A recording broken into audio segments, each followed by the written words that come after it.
Outro exemplo muito claro são os pedófilos. Eu queria até te perguntar uma coisa sobre isso, que dessa semana. Você chegou a ver? Não. Tá rolando esse assunto essa semana. Eu vi no Twitter também. Eu não consegui assistir ao vídeo, porque só a descrição do vídeo, de verdade, me deixou muito mal, assim. Mas o que disseram que tem no vídeo é uma criança sendo devolvida para o pai, acusado de pedofilia. E a descrição, sabe? Como fala, né? A descrição, como fala? A legenda? Não. Eles escreveram o que é dito no Resumo. vídeo. A legenda. A transcrição, isso, obrigada. A transcrição da fala duas falas da criança que me arrebentou. Uma ele faz o pinto. A criança fala isso, ele faz... É uma criança pequena. E a outra coisa que a criança diz chorando assim, eu não gosto daquele leite. E a criança sendo arrastada... De volta. Porque a decisão é ser levada. Enfim, eu sei. E é importante a gente dizer isso porque o juiz ele não cria a lei. Ele só a aplica. E muitas vezes a lei é falha, a gente sabe disso. Mas... Tem brechas que permitem situações que são inimagináveis. A gente sabe muito bem disso. Sim. Mas a minha pergunta é em outra situação. Não estou nem questionando aqui a decisão, o que foi feito, o que não foi feito. A minha pergunta é, diante disso, diante desse vídeo, diante dessa nova situação, eu nem sei, tá? O que está sendo feito agora ou não. Só queria saber, assim, com essa situação, aqueles agentes ali ou alguma outra pessoa pode tomar uma nova atitude em cima disso? É possível recusar? Os agentes ali na hora poderiam, vendo isso, não entregar, voltar, pedir? Eu queria entender essa situação. Então, eu falo assim que o direito, a lei no Brasil, ela é muito elitizada. Porque ela, na verdade, ela é para um grupo de pessoas. E a lei, ela devia ser muito mais clara. Mas ela se torna difícil até para dar essa possibilidade de atuação de um advogado. Porque se todo mundo conseguisse entender a lei, você não precisava de um advogado. Então, assim, o papel do advogado nesse contexto, ele é muito importante. Primeira coisa que a gente precisa entender, que o juiz ele não vê o vídeo, ele vê papel. Então, a gente não sabe o que estava no papel para chegar nessa decisão dele. Até porque o vídeo foi depois, né? Exatamente, exatamente. E quando o juiz determina, nós, como operadores, né, policiais, a gente vai lá cumprir a decisão do juiz. Então, assim, a gente não é parte ali, a gente não tem como questionar. Mas, obviamente, deveria ter um representante do Conselho Tutelar ali.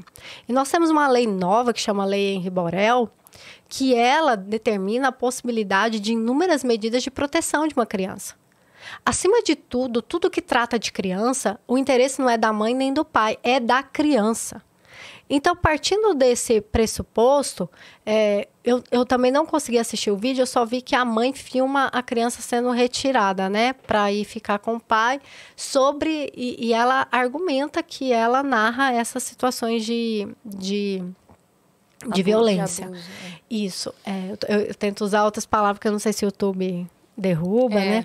E aí, primeira coisa, se isso está descrito no papel, o juiz teve que fundamentar muito bem, porque senão ele vai incorrer em um grave problema, tanto disciplinar, quanto até ele pode responder criminalmente. Porque se você tem um laudo de que a criança está sendo abusada e você entrega para o abusador, não tem como. Mas com certeza não é isso. Entendeu? Não é isso que aconteceu. Mas o papel de se expor é importante também.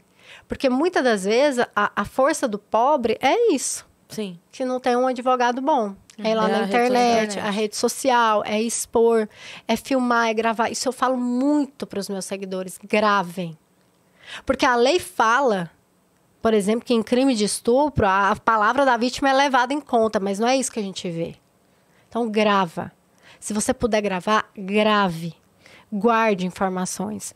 E, nesse contexto, a Lei Henri Borel, por exemplo, ela permitiria que a mãe pudesse correr e pedir uma medida protetiva de afastamento dessa criança do pai. Só que, eu te pergunto, já não teve?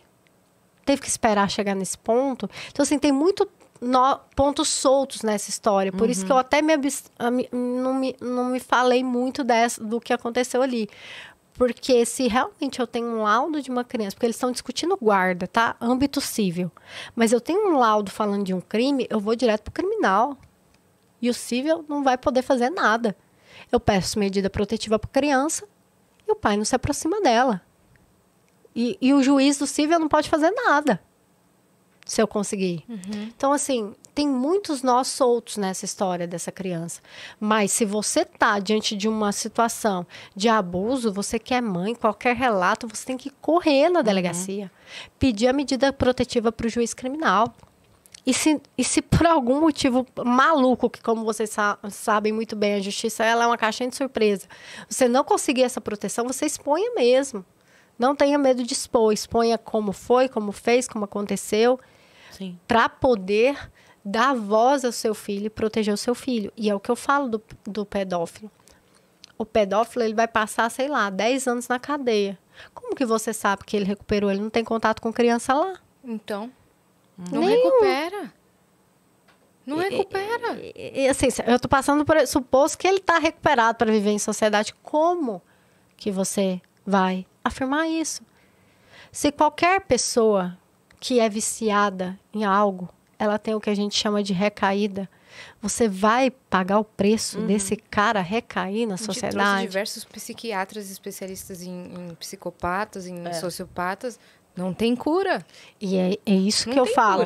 Eu acredito em ressocialização, mas existem certos grupos de pessoas que a ressocialização depende de um fator de saúde que não se recupera. Então, o direito penal, ele não é do autor, ele é sempre do fato, ok, mas ele tem uma responsabilidade social. Então, eu não tenho que ter um direito penal só para garantir os direitos do preso, porque é isso que acontece no Brasil.